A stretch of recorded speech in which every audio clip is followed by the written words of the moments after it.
வானொலியில் நீங்கள் கேட்டு மகிழ்ந்த தென்கட்சி கோ சுவாமிநாதன் அவர்களின் இன்று ஒரு தகவல் கதை தொகுப்பினை கேட்கலாம். ஒரு சின்ன பையன் வந்தான்.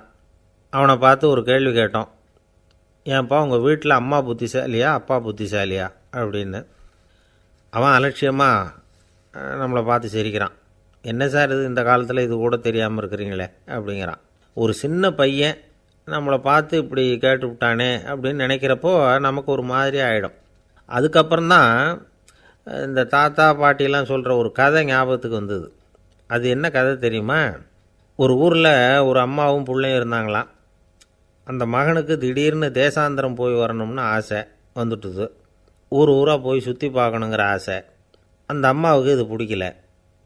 மகனை பிரிஞ்சு இருக்கிறதுக்கு அவங்க மனசு இடம் கொடுக்கல. வேணாப்பான்னு சொல்லி பார்த்தாங்க, அவன் கேட்கல. திடீர்னு புறப்படவும் செஞ்சுட்டான். சரி, இனிமேல் அவனை தடுக்க முடியாதுன்னு முடிவு பண்ணிட்டாங்க அந்த அம்மா. இருந்தாலும் புத்திசாலித்தனமாக ஒரு யோசனை பண்ணாங்க. மகனை கிட்டத்தில் கூப்பிட்டாங்க. அவங்ககிட்ட சொன்னாங்க, இதை பாருப்பா, நீ தேசாந்திரம் போகிறதுன்னு தீர்மானம் பண்ணிவிட்ட, அதை நான் தடுக்கலை, போயிட்டு வந்துடும். ஆனால் போகிறதுக்கு முன்னாடி எனக்கு ஒரு வாக்குறுதி கொடுத்துட்டு போ அப்படின்னாங்க. போகிறப்போ ராத்திரியாக இருந்தாலும் பகலாக இருந்தாலும் சரி, புளிய மரத்து நிழலில் தான் தங்கணும். திரும்பி வர்றப்போ இரவும் பகலும் நீ வேப்ப மரத்து நிழல்லே தங்கணும் அப்படின்னாங்க. சரி, அப்படியே செய்கிறேன்னு சொல்லி வாக்குறுதி கொடுத்தான் பையன். புறப்பட்டு போனான். போகிற வழியில் புளிய மரத்து நிழல்லையே தங்கினான், தூங்கினான். அப்படி போய்கிட்டே இருந்தான். 7வது நாள் அவன் உடம்பு சுகமில்லாமல் போயிட்டுது. ரொம்பவும் பலவீனமாயிட்டான். இனிமேல் நடக்க முடியாதுங்கிற நிலைமை வந்துட்டுது. யோசித்து பார்த்தான். சரி, இதுக்கு மேலே போக வேண்டாம் அப்படின்னு முடிவு பண்ணிவிட்டு திரும்பி வர ஆரம்பிச்சிட்டான். திரும்பி வர்றப்போ வழியில் வேப்ப மரத்து நிழல்லையே தங்கி வந்தான். நாளுக்கு நாள் உடம்பு சரியாக வந்துட்டுது. 7வது நாள் வீட்டுக்கு சேர்றான். உடம்பு பழையபடியே கலகலப்பாயிட்டுது. பூர்ண சுகம். தேசாந்திரம் போன பையன் திரும்பி வந்துட்டானே அப்படின்னு அந்த அம்மா ஆச்சரியப்படலை. ஏன்னா அவங்களுக்கு தெரியும் இப்படி ஆகும்னு. பையன் சீக்கிரமாக திரும்பி வரணுங்கிறதுக்காகத்தான் அவங்க அந்த யோசனையை சொன்னாங்க. என்ன விஷயங்கிறதையும் அவங்களே சொன்னாங்க. மகனே, புளிய மரத்து நிழல் உடம்புக்கு உஷ்ணத்தை கொடுக்கும், சீக்கம் உண்டாக்கும். அதனால் நீ தொடர்ந்து புளிய மரத்து நிழலில் தங்கினாவே நோய்க்கு ஆளாயிட்ட.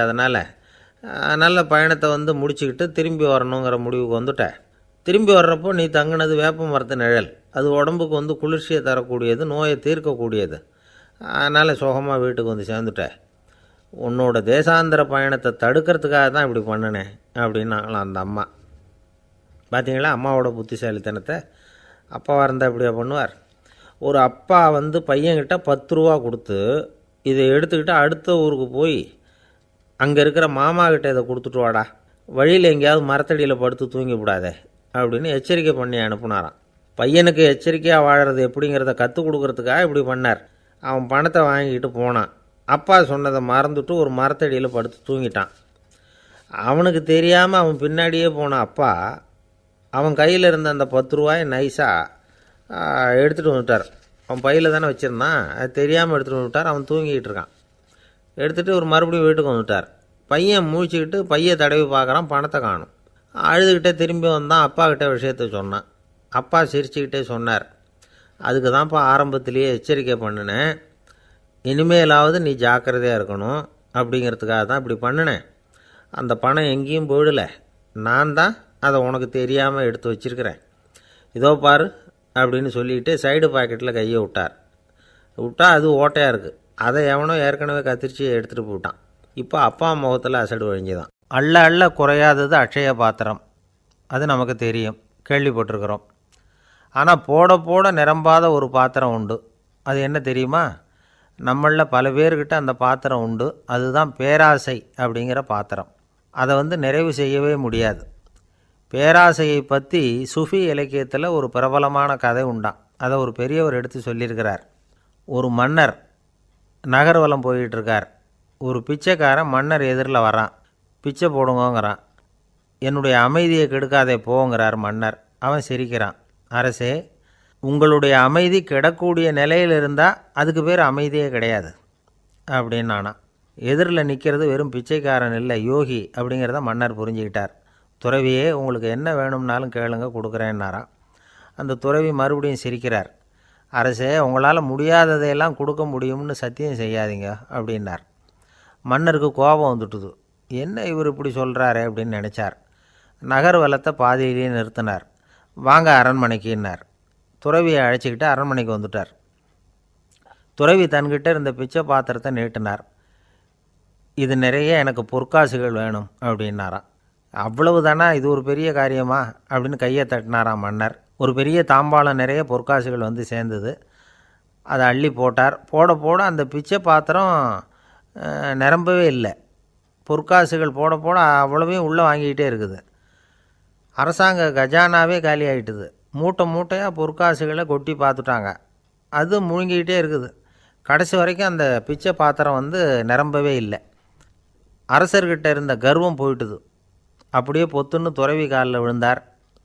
அப்போ அந்த துறவி சொன்னாராம், மன்னா, இந்த பிச்சை பாத்திரத்தை உங்களால் மட்டும் இல்லை, வேறு யாராலையும் நிரப்ப முடியாது. அதுக்கு என்ன காரணம்னா, இது வந்து சாதாரண பிச்சை பாத்திரம் இல்லை, பேராசைகளோடு வாழ்ந்து செத்துப்போன ஒரு மனிதனின் மண்டை ஓடுது அப்படின்னாராம். பாருங்கள், இதுதான் அந்த சுஃபி இலக்கிய கதை. செத்த பிறகும் நிறைவு இல்லைன்னா அது எப்பேற்பட்ட பேராசையாக இருக்கும்னு யோசித்து பார்த்துங்க. நம்மால் ஒருத்தர் கல்யாணம் பண்ணிக்க பொண்ணு பார்த்துக்கிட்டு இருந்தார். அழகு, அறிவு, படிப்பு எதுவும் தேவையில்லை, பணம் மட்டும் இருந்தால் போதும் அப்படின்னு பார்க்குறவங்ககிட்டெல்லாம் சொல்லி வச்சார். ரொம்ப நாளைக்கு அப்புறம் ஒரு பணக்காரர் கிடைச்சார். அவர் சொன்னார், இதை பாருங்கள், எனக்கு 20 வயசில் ஒரு மகள், அவளை நீங்கள் கல்யாணம் பண்ணிக்கிட்டா 2 லட்சம் பணம் கொடுப்பேன். 25 வயசில் ஒரு பொண்ணு, அவளை கல்யாணம் பண்ணிக்கிட்டா 2.5 லட்சம் தருவேன். 30 வயசில் ஒரு பொண்ணு இருக்கா, அவளை கல்யாணம் பண்ணிக்கிட்டா 3 லட்சம் தருவேன். என்ன சொல்கிற அப்படின்னாராம். இவன் கொஞ்ச நேரம் யோசித்து பார்த்துருக்கான். அதுக்கப்புறம் மெதுவாக அவரை நிமிர்ந்து பார்த்து, ஏன் சார், உங்ககிட்ட 50 வயசில் ஏதாவது பொண்ணு இருக்கா அப்படின்னு கேட்டானாம். சில பேரை இப்படி சொல்கிறது உண்டு, அடுத்தவங்களை அனுசரித்து நடந்துக்க தெரியல, அவன் என்ன சார் மனுஷன் அப்படிம்பாங்க. சக மனிதர்களோடு எப்படி பழகிறது அப்படின்னு தெரியாததுனாலேயே பல பேர் இன்றைக்கி சங்கடப்பட்டுக்கிட்டு இருக்கிறாங்க. வசதி வாய்ப்பெல்லாம் சரியாக இருக்கும், ஆனால் வாழ்க்கை சரியாக இருக்காது. இன்னொருத்தர்கிட்ட எப்படி பேசுறது பழகிறதுங்கிறது தெரியாததுனால தான் இந்த அவஸ்தை. சரி, இந்த அவஸ்தை இல்லாமல் வாழறது எப்படி? இதுக்கு அனுபவசாலிகள் சில வழிமுறைகளை சொல்கிறாங்க. அதெல்லாம் என்னென்னங்கிறத இப்போ தெரிஞ்சுக்குவோம். முதல்ல நம்ம நாக்கு நம்ம கண்ட்ரோலில் இருக்கணும். வார்த்தைகளை வந்து கொட்டிவிட்டு அதுக்கப்புறம் அள்ள முடியாமல் கடந்து கஷ்டப்படக்கூடாது. எப்படி பேசுகிறோங்கிறதும் முக்கியம், பேசுகிறப்ப எப்படி முகத்தை வச்சுருக்கிறோங்கிறதும் முக்கியம். அன்பாக பேசினாலும் நல்லாயிருக்கும். அப்படி பேசுகிறப்ப ஆதரவாக அவர் தோள் மேலே ஒரு கையை போட்டுக்கிட்டு பேசினா இன்னமும் நல்லாயிருக்கும். 2வது விஷயம், இன்னொருத்தர்கிட்ட பேசுகிறப்போ வாக்குறுதிகளை அள்ளி வீசக்கூடாது. கொடுக்குற வாக்குறுதி குறைச்சலாக இருக்கணும். அப்படி கொடுத்த வாக்குறுதியை கண்டிப்பாக நிறைவேற்றணும். நாம் ஒருத்தரை பாராட்டுறோம் அல்லது அவரை பற்றி அபிப்பிராயம் சொல்கிறோம்னா அது ஆக்கப்பூர்வமாக இருக்கணும். நம்ம பாராட்டு அல்லது விமர்சனம் அடுத்தவருடைய முன்னேற்றத்துக்கு உதவுறது மாதிரி இருக்கணும். நாம் சொல்கிறத கேட்டுட்டு அவன் தலையில் கையை வச்சுட்டு உட்காந்துடக்கூடாது. எப்பவும் உற்சாகமாக இருக்கணும், முகம் மலர்ச்சியாக இருக்கணும். மனுஷன் இருந்தால் வருத்தம், கவலை, ஏமாற்றம் எல்லாம் இருக்க தான் செய்யும். அதெல்லாம் மனசில் இருக்கட்டும். அந்த வருத்தமும் கவலையும் ஏமாற்றமும் சேர்ந்துக்கிட்டு நம்ம முகத்தில் இருக்கிற மலர்ச்சியை மூடி மறைக்கிறதுக்கு நாம் இடம் கொடுத்துடக்கூடாது. எந்த விஷயத்தை பற்றி யாருக்கிட்ட பேசினாலும் வெளிப்படையாக பேசணும், திறந்த மனசோடு பேசணும். மூடி மறைச்சி முன்னு மூழ்கிக்கிட்டு இருக்கக்கூடாது. இன்னொருத்தர்கிட்ட பேசுகிறப்போ விவாதம் பண்ணுங்க, அது தப்பு இல்லை, ஆனால் வாதாடிக்கிட்டு இருக்கக்கூடாது. அதாவது என்ன சொல்கிறாங்கன்னா, டிஸ்கஸ் பண்ணலாம், ஆர்கியூ பண்ணக்கூடாதான். நம்மக்கிட்ட இருக்கிற நல்ல குணங்களை நாம் எடுத்து சொல்லிகிட்டு இருக்கக்கூடாது. அந்த நல்ல குணங்களே நம்மளை பற்றி எடுத்து சொல்லணும், அது மாதிரி நடந்துக்கணும். அதே மாதிரி அடுத்தவங்க கிட்ட உள்ள கெட்ட குணங்களை பற்றி அவசியம் இல்லாமல் நாம் பேச வேண்டியதில்லை. உங்களை பற்றி யாராவது தப்பாக பேசுகிறாங்களா, அப்படி அவங்க பேசுகிறதுல உண்மை இல்லையா அப்படின்னா அதை நீங்கள் பொருட்படுத்த வேண்டியதில்லை, விட்டுடலாம். அது தானாக போயிடும். ஒரு 4-5 பேரோட பேசிக்கிட்டு இருந்தீங்கன்னா எல்லாருக்கும் முக்கியத்துவம் கொடுங்க, யாரையும் அலட்சியப்படுத்தாதீங்க. தமாஷா பேசலாம், ஆனால் அவங்க தமாஷ் வந்து அடுத்தவங்களை வந்து கேலி பண்ணுறதா இருக்கக்கூடாது. நமக்கு கிடைக்க வேண்டியது கிடைக்கலையே அப்படிங்கிற தவிப்பு நம்மக்கிட்ட இருக்கக்கூடாது, அது தேவையில்லை. உங்கள் செயல்பாடுகள் தெளிவாக இருக்கட்டும், பாராட்டு தானாக அவங்கள தேடிட்டு வரும். இன்னொரு மனுஷனுடைய மனசில் கௌரவமான ஒரு இடத்த பிடிக்கணும்னா நாம் இந்த குணத்தையெல்லாம் நம்மக்கிட்ட வளர்த்துக்கணும். இதெல்லாம் வந்து அனுபவசாலிகள் சொல்லியிருக்கிற குறிப்புகள். இந்த குறிப்புகளை வந்து சரியாக புரிஞ்சுக்கணும், அது முக்கியம். தப்பாக புரிஞ்சுக்கிட்டா என்ன ஆகும் தெரியுமா? இதை கேளுங்க. ஒருத்தர் வந்தார், சார் அடுத்தவங்க தோள் மேலே கையை போட்டுக்கிட்டு அன்பாக பேசணும்னு சொன்னீங்க. அப்படி தான் பேசினேன். அவர் முதுகை கூட தட்டி கொடுத்தேன். என் வேலை போயிட்டுது சார், வீட்டுக்கு அனுப்பிச்சிட்டாங்க அப்படின்னார்.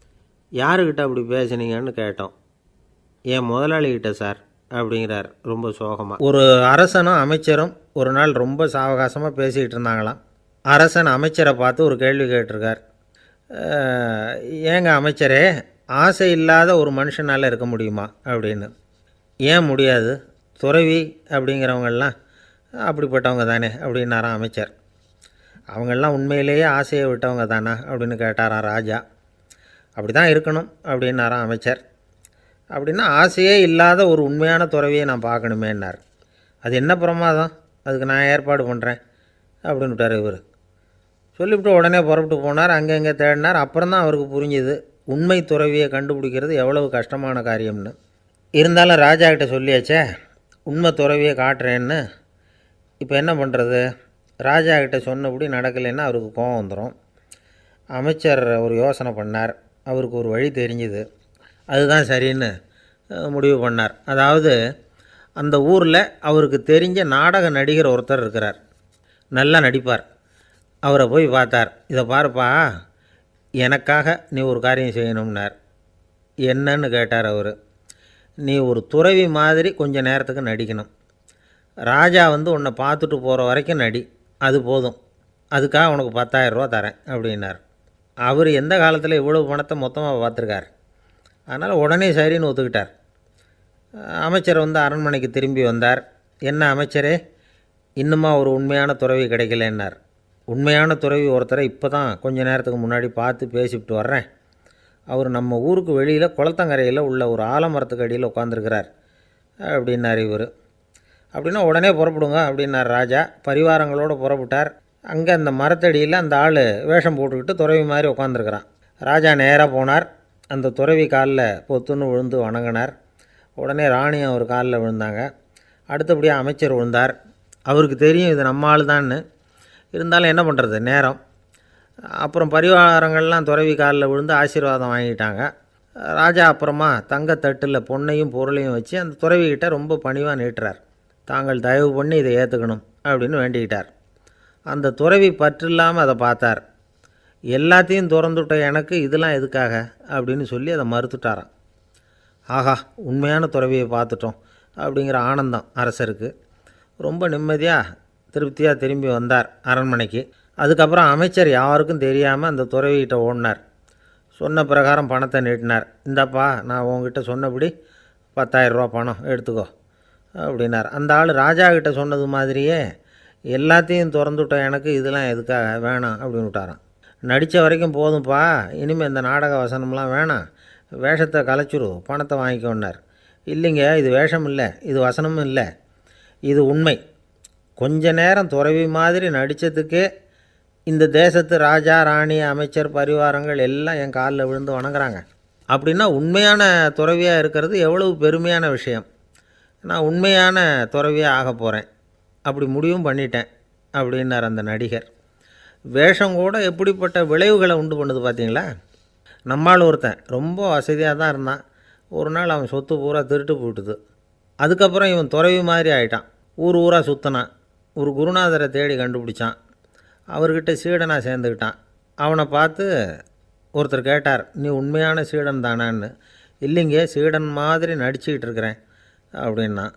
அது குரு துரோகம் இல்லையா அப்படின்னு கேட்டார் அவர். இல்லைங்க, நான் பண்ணது குரு துரோகம் இல்லை, என் குரு பண்ணது தான் துரோகம். என்னுடைய பணத்தை கொள்ளையடித்தது இவர் தான். அதை எங்கே வச்சுருக்காருன்னு கண்டுபிடிக்கிறதுக்காக தான் இவர்கிட்ட சீடனாக சேர்ந்துருக்கிறேன் அப்படின்னா. பந்திக்கு முந்தர ஆசாமிகள் நம்மளில் பல பேர் உண்டு. அப்படி முந்தறதுக்கு கூட முயற்சி பண்ணுறவங்க நிறைய பேர் இருக்கிறாங்க. இதில் என்ன ஒரு விஷயம்னா, பந்திக்கு முந்தறது கூட தப்பு இல்லை.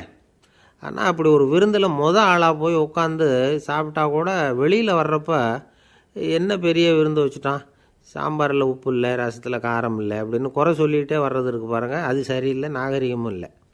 கல்யாண பத்திரிகையில் என்ன போட்டிருக்குது, என் பொண்ணுக்கும் இன்னார் பையனுக்கும் கல்யாணம், எல்லாரும் குடும்பத்தோடு வந்திருந்து மணமக்களை ஆசீர்வதிக்கணும், இப்படி தானே போட்டிருக்கோம்.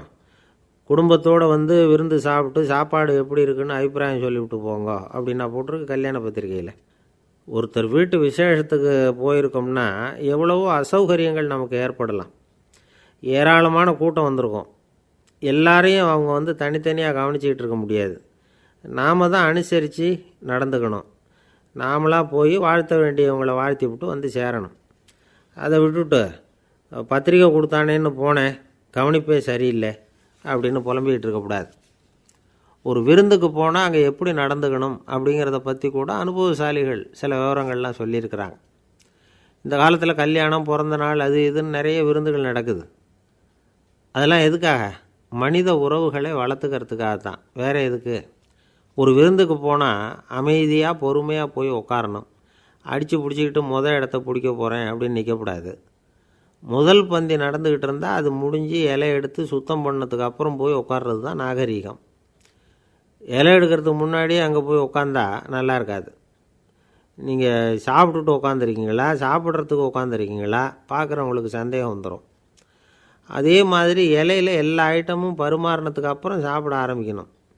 ஒவ்வொரு ஐட்டமாக வைக்க நாம் பாட்டுக்கு எடுத்து உள்ளே தள்ளிகிட்டே இருந்தோம்னா எதை வச்சோம் எதை வைக்கலன்னு பரிமாறினவரே குழம்பி போயிடுவார். ஏன்னா எப்போ பார்த்தாலும் இலை காலியாகவே இருக்கும்.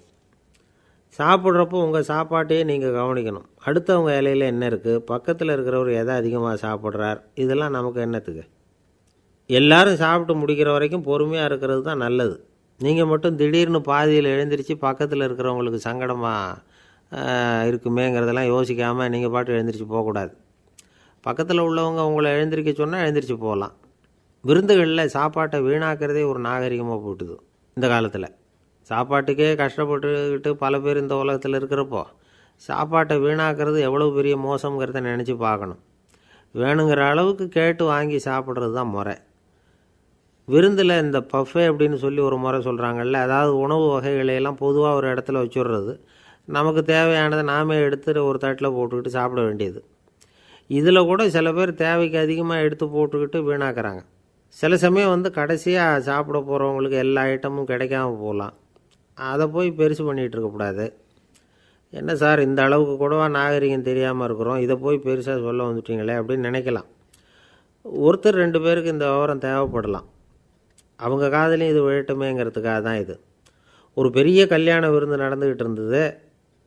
விருந்து மண்டபத்து வாசலில் ஒருத்தர் நின்றுக்கிட்டு வர்றவங்களையெல்லாம் ரொம்ப மரியாதையாக வணங்கி உள்ளே அனுப்பி வச்சுக்கிட்டு இருந்தார். எப்படி தெரியுமா? வர்றவங்க கையெல்லாம் பிடிச்சி முத்தம் கொடுத்து அதுக்கப்புறம் உள்ளே அனுப்பி வச்சுக்கிட்டு இருந்தாராம். கூட்டம்லாம் முடிஞ்சதுக்கப்புறம் அவர்கிட்ட போய் கேட்டிருக்கிறாங்க, சார் நானும் எவ்வளவோ விருந்துகளுக்கு போயிருக்கிறேன், இருந்தாலும் இவ்வளவு மரியாதையாக வர்றவங்க கைக்கெல்லாம் முத்தம் கொடுத்து வரவேற்கிறத இங்கே தான் பார்க்குறேன் அப்படின்னு சொன்னாங்க. அதுக்கு அவர் சொன்னார், அட போங்க சார், நான் முத்தம் கொடுக்கல, முந்தின பந்திக்கு வந்து சாப்பிட்டவங்களே அடுத்த பந்திக்கும் வர்றாங்களான்னு மோந்து பார்த்து அனுப்பி வச்சுக்கிட்டு இருந்தேன் அப்படின்னார். இந்த உலகமே ஒரு நாடக மேடை, நாம் எல்லாரும் நடிகர்கள். இது வந்து ஞானிகள் சொல்கிறது. இது ஒரு பக்கம் இருக்கட்டும். இந்த உலகத்துக்குள்ளே எத்தனையோ நாடக மேடைகள், எத்தனையோ நடிகர்கள், எத்தனையோ நாடகங்கள், இதெல்லாம் எப்படி ஆரம்பமாச்சு? அதுதான் இன்றைக்கி தகவல். அதாவது ஆதி மனிதன் பேச ஆரம்பிக்கிறதுக்கு முன்னாடி சைகையாலேயே எல்லாத்தையும் சொல்லிகிட்டு இருந்தான். அதனால் அப்போவே நடிப்பு ஆரம்பமாயிட்டுது.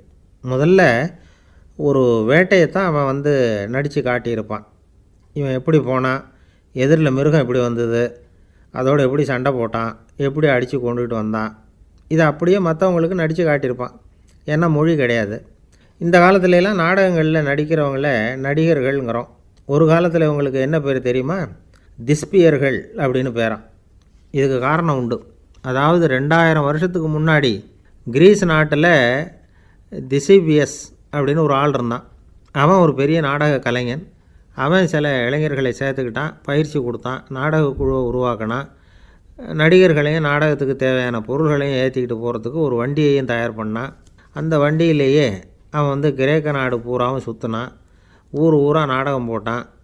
ஒரு ஊருக்கு போனதும் அங்கே நாடகம் நடத்த தியேட்டர் இருக்கா அப்படிங்கன்னெல்லாம் பார்க்குறதில்ல அவன். ஏன்னா அப்போலாம் தியேட்டர்னால் என்னென்ன தெரியாது. நாடகம்னா அதை ஒரு மூடிய கொட்டைக்குள்ளே தான் நடத்தணுங்கிறது அப்போ யாருக்குமே தோணலை. இந்த வண்டி போகும், அதுவே ஒரு பகுதி அப்படியே ஒரு மேடை மாதிரி விரிச்சிக்கும்.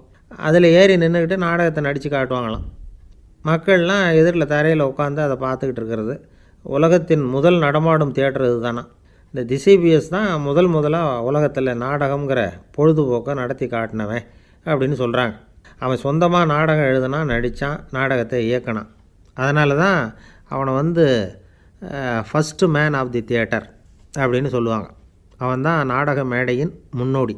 கிரேக்கர் காலத்திலேயே நாடக ஆசிரியர்கள், நடிகர்கள், ரசிகர்கள் இவங்கள்லாம் உருவாயிட்டாங்களாம். நாடகத்தின் சரித்திரத்தில் இந்த 3 பிரிவும் ரொம்ப முக்கியம். அதாவது கிரேக்க தியேட்டர்கள்லாம் திறந்த வெளி மேடைகள் தான். பெரும்பாலும் மலைச்சரிவுகள், அதுவே படிப்படியாக பண்ணியிருப்பாங்க. கீழே அரைவட்ட வடிவில் மேடை, அதுக்கு ஆர்கெஸ்ட்ரான்னு பேர். பிற்காலத்தில் இதில் உட்காந்து இசைக்குழுவினர் வாய்ச்சதுனால இசைக்குழுவுக்கே ஆர்கெஸ்ட்ராங்கிற பேர் வந்துட்டுது. இப்போது கிரேக்க தியேட்டர்களில் ஒன்று, அதோட காலம் கிமு 340. அதை இன்னமும் பாதுகாத்து வச்சுருக்கிறாங்களாம். எபிடாரஸ் அப்படிங்கிற இடத்துல அது இருக்குதான். இன்னமும் அந்த தியேட்டரை பயன்படுத்திக்கிட்டு வர்றாங்களாம். சிறந்த கிரேக்க நாடகங்கள்லாம் அங்கே நடிக்கிறாங்களாம். ஆரம்ப காலத்திலேயே கட்டணம் கிடையாது. அப்புறம் பின்னாடி தான் நுழைவு கட்டணம்லாம் அப்படியே வந்துட்டு தான். நடிகர்கள் பளபளப்பான ஆடைகள் உடுத்தியிருப்பாங்களாம். இந்த குதிகால் உயர்ந்த காலணிகள் போட்டிருப்பாங்களாம். இதெல்லாம் பழைய குறிப்புகள். பலவிதமான உருவங்களில் மாஸ்க் அப்படின்னு சொல்லப்படுற முகமூடி. அதனால் ஒரே நடிகர் பல வேடங்களில் நடிக்கிறது உண்டான். ஆரம்பத்தில் பெண் நடிகர்கள் கிடையாது, எல்லாம் ஆண் நடிகர்கள் தான். ரோமானியர்கள் தான் முதல் நிரந்தர நாடக மேடையை கட்டினவங்க. அதுதான் முதல் தியேட்டர். கிமு 1048 காலகட்டத்தில் பாம்பிங்கிற நகரத்தில் அதை கட்டியிருக்கிறாங்களாம். கிரேக்க ரோமானிய தியேட்டர்களின் அடிப்படையிலேயே இந்த இத்தாலிய வடிவமைப்பாளர்கள் இந்த குதிரை லாட வடிவில் ஒரு ஆடிட்டோரியத்தை உருவாக்கினாங்களாம். இப்படி அதை பற்றி நிறைய தகவல் இருக்குது. 1576 லண்டனில் இந்த வின்ஸ்பர்ரி, அப்புறம் இந்த பில்ட்ஸில், அப்புறம் ஜேம்ஸ் இப்படிங்கிறவர் முயற்சியால் தான் இங்கிலாந்தில் முதல் தியேட்டர் உருவாச்சான். அப்படி ஒருத்தர் இருந்தாராம். உலக நாடக மேடையின் வரலாறு இதுதான். அதாவது இப்போல்லாம் அறிவியல் வளர்ச்சி அதிகமாகிட்டுது. திரைப்படம், தொலைக்காட்சி எல்லாம் வந்தாச்சு. ஒவ்வொரு வீடுமே ஒரு குட்டி தியேட்டர் மாதிரி ஆகிட்டுது. தொலைக்காட்சி முன்னாடி உட்காந்தா எழுந்திரிக்கவே மனசு வர்றதில்லை. ஒரு அம்மா ஒரு மனோதத்துவ டாக்டரை தேடிட்டு வந்தாங்களாம் இந்த காலத்தில். டாக்டர், எங்கள் வீட்டுக்காரர் எப்போ பார்த்தாலும் டிவி முன்னாடி உட்காந்துக்கிட்டு அதையே வெறிச்சு பார்த்துக்கிட்டு இருக்கிறார், உத்து பார்த்துக்கிட்டு இருக்கார், எனக்கு சந்தேகமாக இருக்குன்னாங்களாம். இது மனக்கோளாறு இல்லைங்க, ஆர்வக்கோளாறு, அவ்வளவுதான், இதுக்காக பயப்படாதீங்கன்னாரான் டாக்டர். அப்படி இல்லை டாக்டர், டிவி ஓடும் பொழுது நாம் எல்லாம் அதை பார்க்குறோம் சரி, ஆனால் அவர் அப்படி இல்லை, டிவியை நிறுத்தினதுக்கு அப்புறமும் அதையே உத்து பார்த்துட்டு உட்காந்துருக்கிறார், அதனால தான் சந்தேகப்பட்டு உங்ககிட்ட வந்தேன் அப்படின்னாங்களாம். ஒருத்தர் ரொம்ப அவசரமாக வந்தார். சார், மனுஷன் நிம்மதியாக இருக்கிறதுக்கு என்ன வழின்னு கேட்டார். சீக்கிரமாக ஒரு கல்யாணத்தை பண்ணிங்க, எல்லாம் சரியாக போடும் அப்படின்னோம். அவர் ஒரு மாதிரியாக பார்த்தார். ஏற்கனவே எனக்கு கல்யாணம் ஆகிட்டுது சார், அதனால தானே நிம்மதியாக இருக்கிறதுக்கு வழி கேட்குறேன் அப்படின்னார். சரி, இவர் ஒரு மாதிரியான கேஸ் அப்படின்னு நினச்சிக்கிட்டு நம்மக்கிட்ட இருந்த ஒரு சின்ன புத்தகத்தை அவர்கிட்ட தூக்கி கொடுத்தோம். இதை படித்து பாருங்கன்னு. கல்யாணத்துக்கு பிறகும் சந்தோஷமாக இருக்கிறதுக்கு என்ன வழி அப்படிங்கிற கேள்விக்கு அந்த புத்தகத்தில் விளக்கம் இருந்தது. கணவன் மனைவிக்குள்ளே சிக்கல் வராமல் இருக்கிறதுக்கு அதில் சில வழிகளை சொல்லி கொடுத்துருக்குறாங்க. அதெல்லாம் என்னென்ன அப்படிங்கிறத இப்போ பார்க்கலாமா? குடும்பம்னு இருந்தால் கோபம் வரதான் செய்யும், அது வந்துட்டு போட்டும் பரவாயில்ல. ஆனால் அந்த கோபம் ஒரே நேரத்தில் 2 பேருக்கும் வந்துடாமல் பார்த்துக்கணும். ஒரு சமயத்தில் யாராவது ஒருத்தர் தான் கோபப்படணும், அடுத்தவங்க அமைதியாக இருக்கணும். அதுக்கப்புறம் இவர் அமைதியான உடனே அவங்க ஆரம்பிச்சிக்கலாம். கோபமாக ஏதாவது சொன்னால் உடனே கோபமாக பதில் சொல்லக்கூடாது. கொஞ்சம் பொறுத்து கோபம் தீர்ந்த உடனே அந்த பதிலை சொல்லலாம். அப்போ பதில் கோபமாக இருந்தால் கூட அது அவ்வளோ பெருசாக தெரியாது. அற்ப விஷயத்துக்கெல்லாம் காய்ச்சி மூச்சுன்னு கத்திக்கிட்டு இருக்கக்கூடாது. உங்கள் 2 பேருக்குள்ளே ஒரு தர்க்கம் ஆரம்பமாயிட்டுதுன்னு வச்சுக்கோங்க. கடுமையாக 2 பேரும் விவாதம் பண்ணுறீங்க. உங்களில் ஒருத்தர் இதில் ஜெயிக்கணும்னா அது நீங்களாக இருக்க வேணாம், அடுத்தவங்க ஜெயிக்கிறதுக்கு நீங்கள் துணையாக இருங்களேன். அப்படின்னா நீங்கள் கொஞ்சம் விட்டு கொடுக்கணும், அவ்வளவுதான். ஏதாவது குத்தம் சொல்லணுமா, செஞ்ச தப்பை சுட்டி காட்டணுமா, விமர்சனம் பண்ணணுமா, பண்ணுங்க, வேணான்னு சொல்லலை. ஆனால் சொன்னதை அப்படி சொல்கிறத கொஞ்சம் அன்பாக இதமாக சொல்லுங்கள். எப்போ நடந்த தவறுகளையெல்லாம் இப்போ போய் மறுபடியும் ஞாபகப்படுத்திகிட்டு இருக்க வேண்டாம். நான் அப்போவே சொன்னேன் இந்த புடவை வேணாம்னு, நீங்கள் தான் கேட்கல, இப்போ பாருங்கள் கிழிஞ்சு போச்சு இப்படின்னு கத்துனாங்க ஒரு அம்மா. எப்போ சொன்னீங்கன்னு கேட்டால் ஒரு 10 வருஷத்துக்கு முன்னாடி தீபாவளி சமயத்தில் அப்படிங்கிறாங்க. அது என்ன இன்னும் அப்படியே புதுசாகவே இருக்கும்? உங்களுக்கு அவர் தான் பெருசு, அவருக்கு நீங்கள் தான் பெருசு, அதை விட இந்த உலகத்தில் வேறு எதுவும் முக்கியம் இல்லைன்னு நினைக்கணும். நீ தான் என்னுடைய உலகம்னு எத்தனை தடவை சொல்லியிருப்பீங்க? அதெல்லாம் வெறும் வசனமாக போயிடக்கூடாது. ஏதாவது ஒரு பிரச்சனையை பற்றி கடுமையாக விவாதம் பண்ணிக்கிட்டு இருக்கீங்க, அதை அப்படியே பாதியில் விட்டுட்டு படுக்கைக்கு போயிடக்கூடாது. சொச்சத்தை நாளைக்கு பேசிக்கலாம்னு. அப்படி போனால் தூக்கம் வராது. பிரச்சனையை ஒரு முடிவு பண்ணிக்கிட்டு அதுக்கப்புறமா தூங்க போகணும். ஒரு நாளில் ஒரு தடவையாவது உங்கள் ஜோடியை பாராட்டி நல்ல விதமாக கனிவாக ஒரு வார்த்தை சொல்லணும் அப்படின்னு தீர்மானம் பண்ணிங்க. ஏதாவது தப்பு பண்ணிவிட்டிங்கன்னா பரவாயில்ல, அதை ஒத்துக்கிறதுக்கும் மன்னிப்பு கேட்குறதுக்கும் தயாராக இருக்கணும். அது ஒன்றும் கேவலம் கிடையாது. வீட்டுக்குள்ளே தானே கேட்க போகிறீங்க, வெளியில் யாருக்கு தெரிய போகுதோ. எப்படியோ உங்களுக்குள்ளே ஒரு சமரசம் ஆனால் சரிதான். ஒரு தகராறுன்னு எடுத்துக்கிட்டால் குறைஞ்சபட்சம் அதுக்கு 2 பேர் தேவை. தனியாகவே உட்காந்துக்கிட்டு நான் இப்போ தகராறு பண்ணிகிட்ருக்கிறேன் அப்படின்னு யாரும் சொல்ல முடியாது.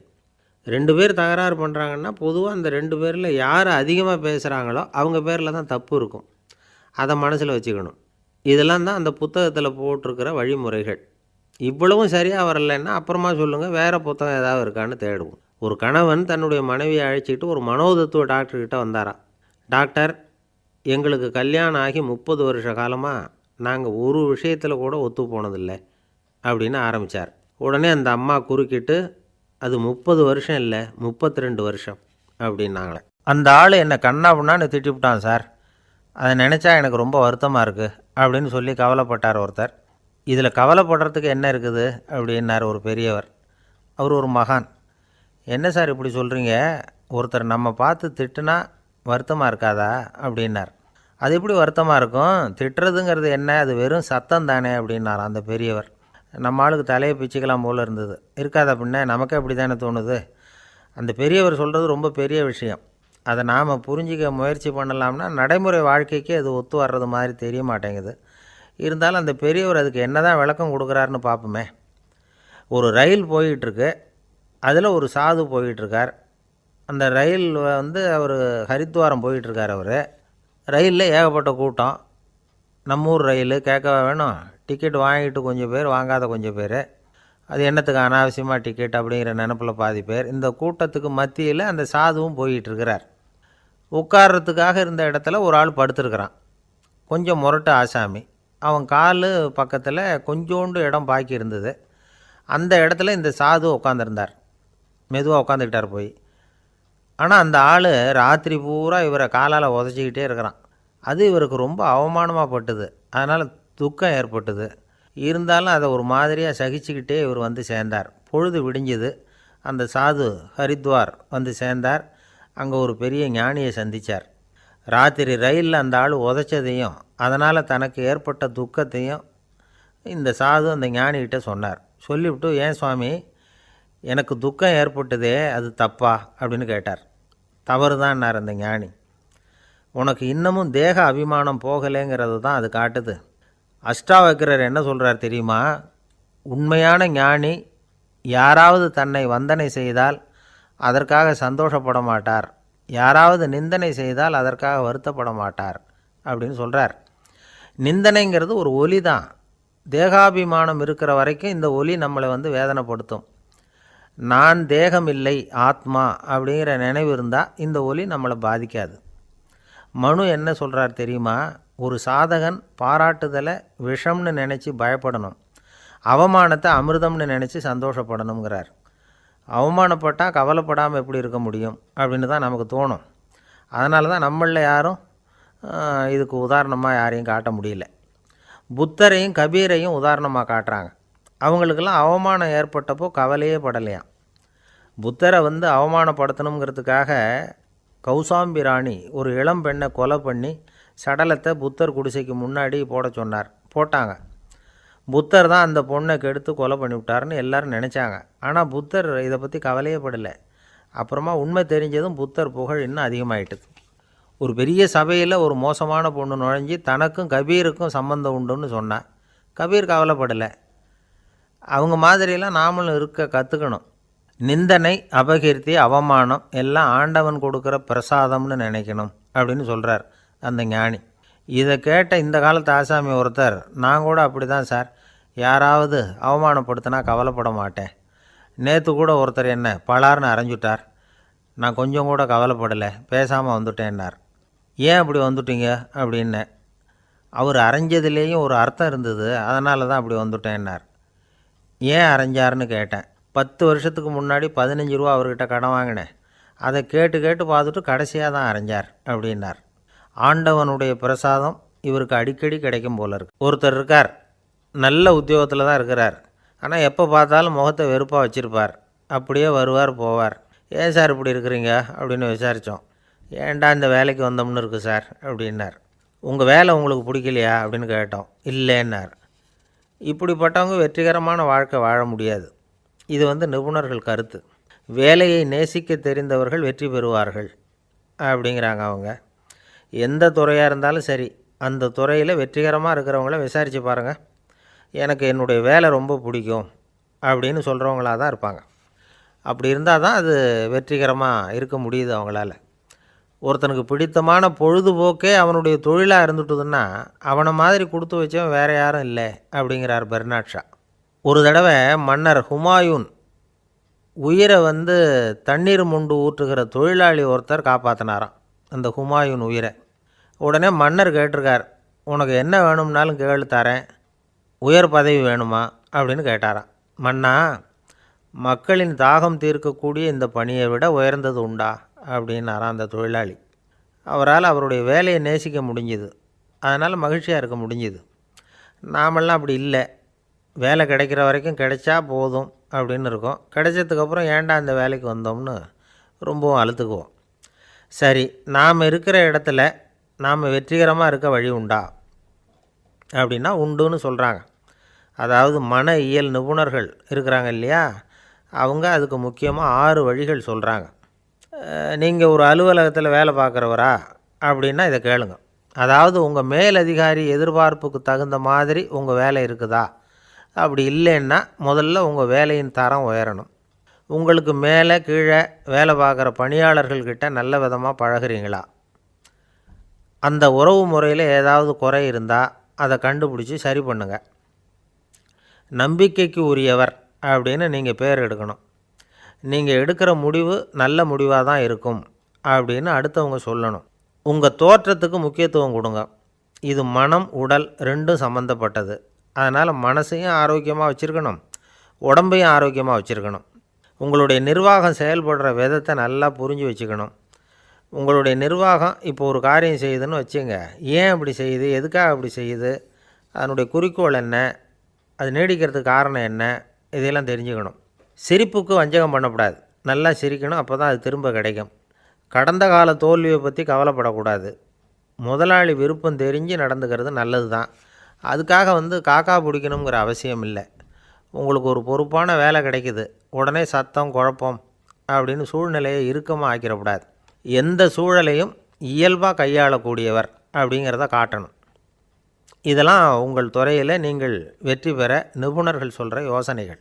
இவ்வளவு விவரமும் சொல்லிவிட்டு ஒருத்தரை பார்த்து கேட்டோம், இப்போ சொல்லுங்கள், நீங்கள் செய்கிற வேலை உங்களுக்கு பிடிச்சிருக்குதா அப்படின்னோம். ரொம்ப ரொம்ப பிடிச்சிருக்குது அப்படின்னார். சரி, என்ன செஞ்சிகிட்ருக்குறீங்க அப்படின்னு கேட்டோம். சும்மா தான் இருக்கிறேன் அப்படின்னார் அவர். ஒரு ஆள் இருந்தான், நிறைய பணம் சம்பாதிச்சான், ஆனால் செலவு பண்ண மனசு வரல, கருமி. அவன் என்ன பண்ணான், சேர்த்த பணம் பூராவையும் ஒரு மரத்தடியில் புதைச்சி வச்சுருந்தான். வாரத்துக்கு ஒரு தடவை அந்த மரத்தடிக்கு வருவான், புதைச்ச இடத்த ஆவலோடு பார்த்துக்கிட்டு இருப்பான், அதுக்கப்புறம் போயிடுவான். அவ்வளவுதான். ஒரு நாள் ஒரு திருடன் வந்தான், இவன் புதைச்சி வச்சுருந்ததெல்லாம் எடுத்துகிட்டு போட்டான். இது தெரிஞ்சு போச்சு. அந்த கருமி புலம்ப ஆரம்பிச்சிட்டான். இவன் புலம்பலை கேட்டதும் அக்கம் பக்கத்தில் இருந்தவங்கெல்லாம் ஓடி வந்தாங்க. என்ன விஷயம்னு விசாரித்தாங்க. இவன் சொன்னான். ஒரு பெரியவர் கேட்டார், ஏன்ப்பா வாரம் இந்த இடத்த பார்க்குறதாக சொன்னியே, எப்போவாவது இதில் இருக்கிற பணத்தை எடுத்து செலவு பண்ணியிருக்கியா அப்படின்னு கேட்டார். நான் அப்பப்போ அதை பார்க்குறது தான் வழக்கம், அதை தொட்டதே இல்லைன்னு அவன். சரி, அப்படின்னா இப்போவும் நீ அதே மாதிரி வாரம் ஒரு தடவை இந்த இடத்த பார்த்துட்டு போகலாமே அப்படின்னாராம் அந்த பெரியவர். அதுவும் சரிதானே, எவ்வளவு காலமானாலும் அவன் அந்த பணத்தை எடுத்து செலவு பண்ண போகிறதில்ல. அப்படி இருக்கிறப்ப உள்ளே பணம் இருந்தாலும் ஒன்று தான், இல்லாமல் போனாலும் ஒன்று தான். இதிலேருந்து என்ன புரியுதுன்னா, ஒருத்தர்கிட்ட இருக்கிற பணத்தை கொண்டு அவர் பணக்காரரா ஏழையா அப்படின்னு முடிவு செய்கிறது சரியில்லை. அந்த செல்வத்தை அனுபவிக்கிற திறன், பயன்படுத்துகிற திறன், அதை வச்சு தான் அவர் ஏழையா பணக்காரரா அப்படிங்கிறத நிர்ணயம் பண்ணணும். அதுதான் சரி. செலவு பண்ண தெரியாதவன் சேகரம் பண்ணிகிட்டே இருக்கிறதுனால என்ன பிரயோஜனம்? தலைமுடியே இல்லாதவன் தாராளமாக சீப்புகளை வாங்கி சேகரம் பண்ணுறது மாதிரி தானே இது. சில சமயம் செலவு பண்ண நாம் தயாராக இருந்தால் கூட அந்த செல்வம் நமக்கு பயன்படுறதில்ல. அரேபியாவில் ஒரு நகை வியாபாரி விலை உயர்ந்த முத்துக்களை எல்லாம் அவர் வச்சு வியாபாரம் பண்ணிகிட்டு இருந்தார். அவர் ஒரு சமயம் ஒரு பாலைவனம் வழியாக போயிட்டு இருக்கிறார் ஒட்டகத்தில். அப்போது திடீர்னு கடுமையான புயல் வீச ஆரம்பிச்சுட்டுது. திசை தவறி இவர் எங்கேயோ வந்துட்டார். கூட வந்தவங்களையும் காணலை, எங்கே போனாங்களோ தெரியல. இவர் ரொம்ப பயந்து போய் அங்கேயும் எங்கேயுமா அலைஞ்சு திரியிறார். வழியே தெரியல, பசி கடுமையாயிட்டுது. ஒட்டகத்து முதுகில் ஒரு மூட்டை இருந்தது, அதை பிரித்து பார்த்தார். உள்ளே ஏதாவது இருக்கான்னு தேடி பார்க்குறார். அது வரைக்கும் கண்ணில் தட்டுப்படாத அபூர்வமான ஒரு பை கண்ணில் பட்டுது. ஆஹா, அதில் ஏதாவது சாப்பிட்றதுக்கு இருக்கும் அப்படின்னு நினச்சி ஆவலாக அதை பிரித்து பார்க்குறார். அந்த பையில் விலை உயர்ந்த முத்துக்கள் நிறைய இருந்துதான். அப்போ தான் அவர் நினச்சாராம், விலை உயர்ந்த முத்துக்கள் கூட சாப்பிட்றதுக்கு உணவாக முடியாது அப்படிங்கிறத புரிஞ்சுக்கிட்டாராம். எந்த நேரத்தில் எது நமக்கு தேவையோ அது நமக்கு தாராளமாக கிடைக்கணும். அப்படி அது கிடைக்கிறதுக்கு நம்மக்கிட்ட இருக்கிற செல்வம் பயன்படணும். அது நமக்கும் பயன்படலாம், நம்ம மூலமாக அடுத்தவங்களுக்கும் பயன்படலாம். அதுதான் செல்வத்தின் பயன். ஒரு மரத்தடியில் ஒருத்தன் உட்காந்து அழுதுகிட்டு இருந்தான். அந்த பக்கமாக வந்த இன்னொருத்தன் ஏப்பா அழுதுகிட்டு இருக்கிறேன்னு கேட்டான். இந்த இடத்துல தான் பூமிக்கு அடியில் பணம் இருக்குது, புதைச்ச இடம் தெரியல, அதான் அழறேன் அப்படின்னா. நல்லா ஞாபகப்படுத்தி பாரு, எந்த இடத்துல புதைச்ச அப்படின்னு கேட்டான் இவன். அது எப்படி எனக்கு தெரியும், புதைச்சி வச்சிருக்கிறவன் நான் இல்லையே, எங்கள் எதிர்த்த வீட்டுக்காரன் அப்படின்னானா இவன். அம்மாக்காரங்களுக்கு அடிக்கடி ஏற்படுற கவலை ஒன்று உண்டு. அதாவது குழந்தை சரியாக சாப்பிட மாட்டேங்குதே அப்படிங்கிற கவலை. இவங்கெல்லாம் ஒரு விஷயத்தை நல்லா புரிஞ்சுக்கணும். குழந்தைகள்ங்கிறவங்க பெரியவங்க மாதிரி இல்லை. அவங்க கடிகாரத்தில் மணியை பார்த்துட்டு சாப்பிட்றதுக்கு உட்கார்ற ரகம் கிடையாது. பசிச்சா சாப்பிடுவாங்க, இல்லைன்னா விளையாடுவாங்க அல்லது தூங்குவாங்க. அது புரியாமல் அவங்கள கட்டாயப்படுத்தி அல்லது மிரட்டி சாப்பிட வைக்கிறது ரொம்ப தப்பு.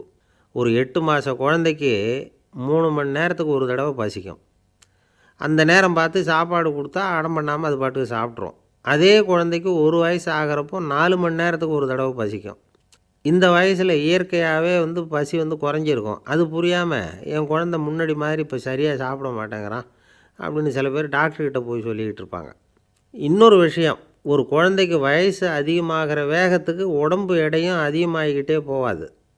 உடம்பு எடை அதிகமாகிற வேகம் குறைஞ்சிக்கிட்டே வரும். 6 மாத குழந்தைக்கு ஒரு வாரத்தில் 150 கிராம் எடை கூடும். ஒரு வயசில் வாரத்துக்கு 71 கிராம் எடை கூடும். இது புரியாமல் அதிகமாக சாப்பாட்டை கொடுத்து குழந்தைய கஷ்டப்படுத்தக்கூடாது. ஏன்னா அளவுக்கு மீறின உணவு அஜீரணத்தை உண்டு பண்ணிவிடும். குழந்தைக்கு ஒரு தட்டில் கொஞ்சமாக ஆகாரத்தை வச்சு கொண்டுகிட்டு போய் கொடுக்கணும். மலை மாதிரி குவிச்சு வச்சா அதை பார்த்ததுமே பசி அடங்கி போயிடும். அடித்து மிரட்டி பயமுறுத்தி குழந்தைய சாப்பிட வைக்கிற பழக்கம் இருக்குது பாருங்கள், அதுக்கு ஃபுட் ஃபோர்ஸிங் அப்படின்னு பேர். இப்படி பண்ணினா குழந்தைக்கு சாப்பாட்டில் விருப்பம் குறைஞ்சிரும், அதை கண்டாவே வெறுக்க ஆரம்பிச்சிடும். அது மாதிரி உளம் சார்ந்த பசி குறைவு, சைக்கோஜெனிக் அனோரெக்சியா, அது ஏற்படுமா. சாப்பாடுங்கிறதே ஒரு தண்டனை மாதிரி தோணும். குழந்தைகளுக்கு பிடிச்ச மாதிரியான ஆகாரத்தை கொடுக்கணும். சத்து அதிகம் இருக்குங்கிறதுக்காக அதுக்கு பிடிக்காத ஆகாரத்தை கொடுத்து கட்டாயப்படுத்தக்கூடாது. குழந்தைகளுக்கு 2 வயசு ஆகிறப்போ இயற்கையாகவே எதிர்மறை குணம் உண்டாகும். அதாவது அந்த எதிர்மறையாக பேசுகிறது. இது மாதிரி சமயங்களில் நாம் என்ன சொல்கிறோமோ அதுக்கு நேர்மாறாக நடந்துக்கும். ஏட்டிக்கு போட்டி, சாப்பிட சொன்னால் விளையாட போகும், விளையாட சொன்னால் சாப்பாடு கேட்கும். இதை புரிஞ்சுக்கிட்டு நடந்துக்கணும். குழந்தை சொன்ன பேச்சை கேட்கலேன்னு கோவப்படக்கூடாது.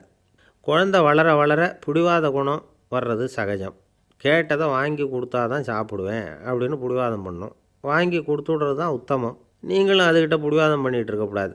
ஏன்னா கேட்டது கிடைக்கலையேங்கிற ஏமாற்றம் கூட குழந்தையோட பசியை குறைச்சிரும். கேட்டது கிடைச்சிட்டா பசி அதிகமாகும், கொடுத்ததை மலமலன்னு சாப்பிட்றோம். குழந்தைகளுக்கு கண்ட நேரத்தில் சாப்பிட்றதுக்கு எதையாவது வாங்கி கொடுத்துக்கிட்டு இருந்தால் சாப்பாட்டு நேரத்தில் சாப்பிடாமல் அடம் பண்ண ஆரம்பிச்சிடும். பள்ளிக்கூடம் போகிற பிள்ளைங்க காலை உணவை சரியாக சாப்பிட மாட்டாங்க. அச்சம், அவசரம், பரபரப்பு இதெல்லாம் தான் காரணம்.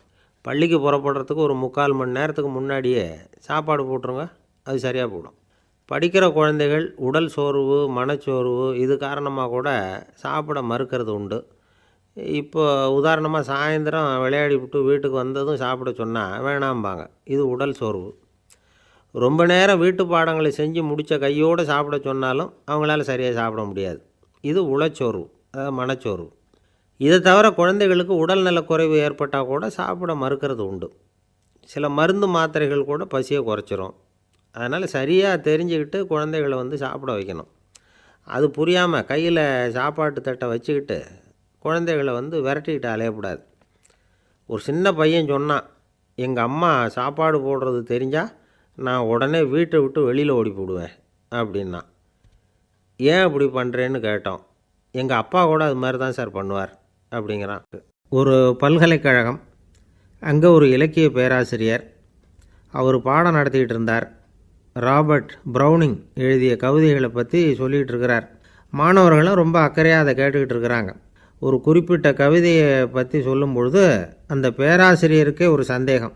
அதாவது அந்த கவிதையின் சரியான அர்த்தம் என்னங்கிறதுல சந்தேகம். பேராசிரியர் யோசனை பண்ணார். அந்த கவிதையை முழுசாக புரிஞ்சிக்க முடியல. அதனால் மாணவர்களை பார்த்து சொன்னார், மாணவர்களே, ஒரு நாள் பொறுத்துக்குங்க. இந்த கவிதையை எழுதின கவிஞர் எங்கள் வீட்டுக்கு பக்கத்தில் தான் இருக்கிறார். இன்றைக்கி சாயந்தரம் நான் அவரை நேரிலேயே போய் பார்க்குறேன். பார்த்து இதுக்கு என்னங்க அர்த்தம்னு கேட்டுக்கிட்டு வந்துவிடுறேன். அதுக்கப்புறம் உங்ககிட்ட சொல்கிறேன் அப்படின்னாராம். அன்றைக்கி சாயந்தரமே அந்த பேராசிரியர் கவிஞரை தேடிக்கிட்டு போயிட்டார். கவிஞர் அவங்க வீட்டில் அவர் பாட்டு உட்காந்துருந்தாராம். இவர் போய் அவர் முன்னாடி உட்காந்தார். அப்புறம் கேட்டார், ஐயா, அந்த கவிதையின் முழு பொருள் என்னன்னு தெரிஞ்சுட்டு போகிறதுக்காக வந்திருக்கிறேன் அப்படின்னாராம். எந்த கவிதை அப்படின்னாராம் அவர். இவர் அந்த கவிதையை சொல்லியிருக்கார். கவிஞர் கொஞ்சம் யோசனை பண்ணிவிட்டு அப்புறம் சொன்னாராம், பேராசிரியரே, நீங்கள் கொஞ்சம் தாமதமாக வந்துட்டீங்கன்னாராம். இவருக்கு ஒன்றும் புரியல. நீங்கள் என்ன சொல்கிறீங்க? நான் தாமதமாக வந்துட்டேன்னா? நீங்கள் தான் உயிரோடு இருக்கிறீங்களே, அப்படி இருக்கும்பொழுது நான் தாமதமாக வந்துவிட்டேன்னா அது எப்படி அப்படின்னு இவர் குழம்பியிருக்கிறார். இப்போ கவிஞர் சொன்னாராம், ஐயா, நான் உயிரோடு இருக்கிறேன்னா இல்லையாங்கிறது முக்கியம் இல்லை. நான் அந்த கவிதை வரிகளை எழுதினப்போ 2 பேருக்கு அதோட அர்த்தம் தெரிஞ்சிருந்தது. இப்போ ஒரே ஒருத்தருக்கு தான் அதோட அர்த்தம் தெரியும் அப்படின்னாராம். பேராசிரியர் யோசனை பண்ணியிருக்கார். அப்படின்னா அந்த ஒருத்தர் கவிஞர் ராபர்ட் ப்ரௌனிங்கை தவிர வேறு யாராக இருக்க முடியும்? இவர் தான் அப்படிங்கிறத அவர் மனசில் நினச்சிக்கிட்டார். அதனால் சொன்னார், ஐயா, நான் தாமதமாக வரல, அந்த கவிதையின் பொருள் என்ன அது சொல்லுங்கன்னார். பேராசிரியரே, நான் சொல்கிறது உங்களுக்கு புரியலைன்னு நினைக்கிறேன். நான் இந்த வரிகள் எழுதினப்போ 2 பேருக்கு அதோட அர்த்தம் தெரிஞ்சிருந்தது.